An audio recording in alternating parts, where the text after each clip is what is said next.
குழந்தை நல்ல ஆரோக்கியமாகவும் நல்ல வளர்ச்சி அடைகிறாங்க அப்படின்றதையும் நம்மளால் கணிக்க முடியும்.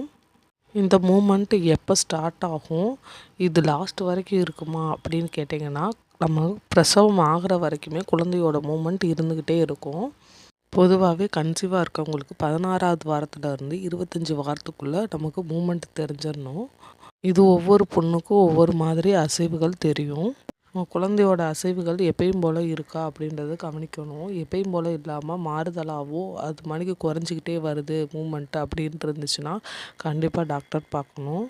நீங்கள் ஃபஸ்ட் டைம் கன்சீவாக இருந்தீங்கன்னா உங்களுக்கு லேட்டாக தான் மூமெண்ட்டு தெரியும். அதாவது 18 வாரத்துலேருந்து 20 வாரத்துக்கு மேலே தான் நமக்கு மூமெண்ட்டு தெரியும். நீங்கள் செகண்டாக கன்சீவ் ஆனீங்கன்னா உங்கள் குழந்தையோட மூமெண்ட் சீக்கிரமாக தெரிஞ்சிடும். அதாவது 16வது வாரத்திலே தெரிய ஆரம்பிச்சிடும்.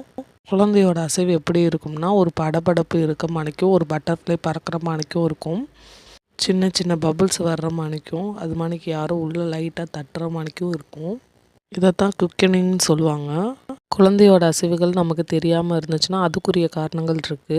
அதில் ஃபஸ்ட்டு ஒன்று வந்து ப்ளசண்டா. ப்ளசண்டா வந்து ஆன்டீரியர் போஸ்டீரியர் இருக்கும். போஸ்டீரியர் இருந்துச்சுன்னா நமக்கு பின்புற ப்ளசண்டா. இதே ஆன்டீரியர் இருந்துச்சுன்னா வயிறுக்கு மேலேயே ப்ளசண்டா பதிஞ்சிருக்கும். அப்படி இருக்கும்போது நமக்கு குழந்தையோட மூமெண்ட்டு அதிகமாக தெரியாது. அது மாதிரிக்கு நீங்கள் ஓவர் வெயிட்டாக இருந்தாலும் குழந்தையோட மூமெண்ட்டு அதிகமாக தெரியாது.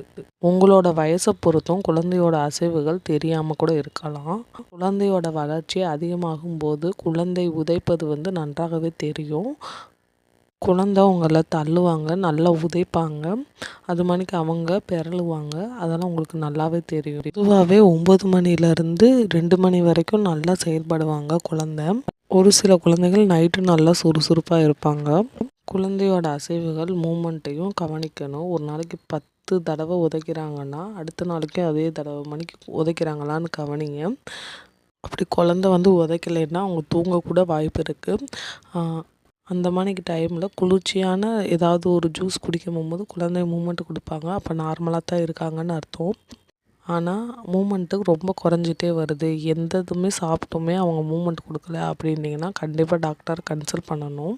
ஃபஸ்ட் டைம் கன்சீவ் ஆகிறவங்க 24 வாரத்துக்குள்ளே குழந்தையோட அசைவுகள் வந்திருக்கணும். அது வரலைன்னா கண்டிப்பாக டாக்டர் கன்சல்ட் பண்ணணும். குழந்தையோட அசைவுகள் நல்லா இருக்கணும்னா உங்களோட